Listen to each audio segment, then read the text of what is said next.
Everyone, स्वागत है आप सभी का एक और नए वीडियो में। और आज से हम लोग शुरू करने वाले हैं क्लास 11th की बेसिक मैथमेटिक कैलकुलेशन। और इसके साथ साथ हम लोग क्लास को भी कंटिन्यू करेंगे। तो सबसे पहले आज के इस वाले वीडियो के अंदर हम लोग बेसिक मैथमेटिक्स को समझने वाले हैं, ठीक है। तो चलिए सबसे पहले रूल पे चलते हैं हम लोग, ठीक है। तो सबसे पहला रूल क्या है समझ लेते हैं। देखिए, सबसे पहला रूल है कि अगर आधार, इट मीन दैट कि अगर बेस समान हो, सेम हो, तो आधार के ऊपर जो पावर्स होते हैं, पावर्स जो होते हैं वो जुड़ जाते हैं। कुछ एग्जांपल से समझने की कोशिश करते हैं। देखिए, अगर बेस सेम हो, ठीक है, अगर क्या हो, बेस सेम हो, तो पावर्स जो होंगे वो ऐड हो जाएंगे। ऑलराइट, अगर क्या हो, बेस सेम हो तो इसके जो पावर्स होंगे, ठीक है, आपस में ऐड हो जाएंगे। चलिए कुछ एग्जांपल समझ दिया हो, 2 the power 3 into 2 the power 5, है ना। तो देखो यहाँ पे बेस क्या है, हमारा सेम है, तो पावर्स क्या हो जाएंगी, ऐड हो जाएंगी, है ना। क्या हो जाएगी, 2 की पावर 8। अच्छा, ये ऐसा हो क्यों रहा है इसको भी समझ लेते हैं, ठीक है, कि पावर्स ऐड हो रही हैं तो किन रीजन से हो रही है।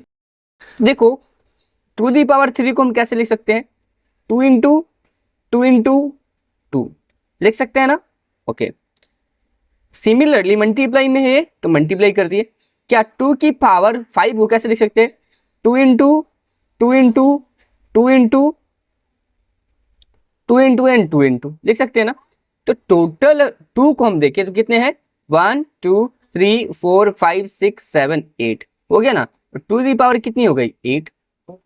ऑलराइट, आई होप कि आपको समझ में आ रहा होगा।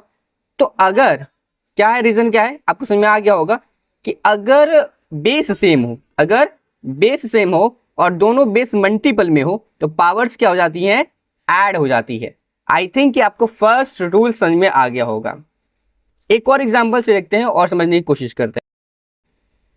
अगर हमारे पास 8 the power 6 multiply 8 the power 4 दिया गया है, तो यहां पे देखिए बेस हमारा क्या है, बेस हमारा क्या है, सेम है, बेस हमारा क्या है, सेम है। तो इस कंडीशन में क्या होगा, पावर्स जो होंगी वो ऐड हो जाएंगी।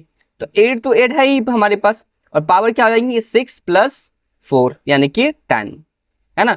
और इस प्रकार से हमारा फर्स्ट रूल क्लियर होता है ना। आई होप कि आपको क्लियर हो गया होगा फर्स्ट रूल।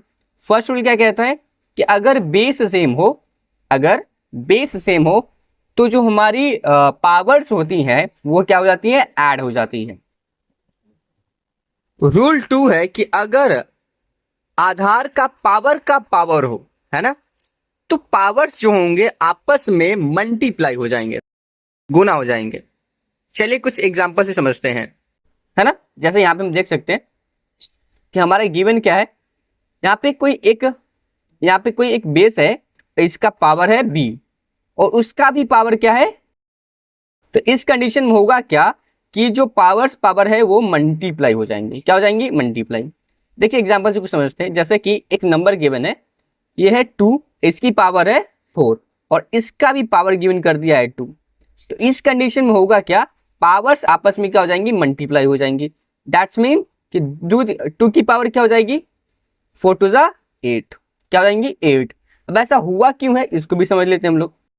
तो देखो, 2 दी पावर 4 को कैसे लिख सकते हैं हम लोग, 2 इंटू 2 इंटू 2 इंटू एंड 2, क्योंकि इसकी पावर क्या है, 2 है, तो इसको भी कैसे लिख सकते हैं, तो ये 4 टाइम तो है ही, इसका भी डबल हो जाएगा ये, 2 into 2 into 2 into 2 into 2 into and 2 into, है ना। और इस प्रकार से आप ये देखें तो कितने हो गए, 1 2 3 4 5 6 7, अच्छा एक और छूट गया, 8। क्या हो गई, 2 की पावर क्या हो गई है, 8 हो गई है। ऑलराइट, क्या आपको समझ में आया। अगर कोई हमारे पास बेस दिया गया है, उसका पावर का भी पावर हो, तो उस कंडीशन में क्या होगा, पावर्स आपस में क्या हो जाएंगी, मल्टीप्लाई हो जाएंगी, है ना। एक और एग्जांपल समझते हैं हम लोग। अगर 2 दी पावर 4 है गिवन है और इसकी पावर क्या है, 2 है, तो इस कंडीशन में भी सेम कहानी होगी, क्या होगा, जाएंगी, है ना, पावर्स जो होंगी आपस में क्या हो जाएंगी, मल्टीप्लाई हो जाएंगी।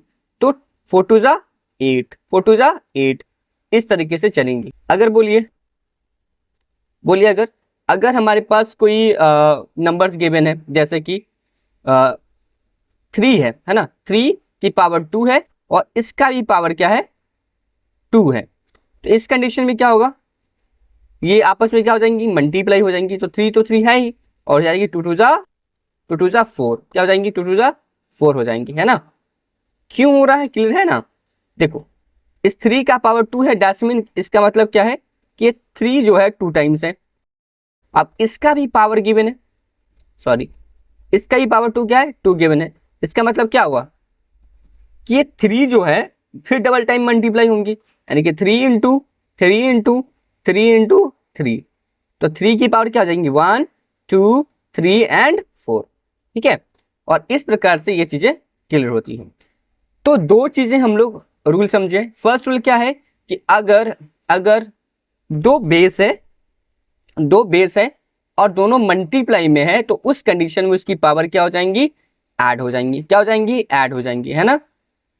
अगर पावर का भी पावर है, अगर पावर का भी पावर है, तो उस कंडीशन में क्या हो जाएंगी, पावर आपस में मल्टीप्लाई हो जाएंगी। आई होप कि आपको समझ में आ रहा होगा। तो मिलते रहेंगे ऐसे ही बेसिक फिजिक्स की मैथमेटिक्स के साथ।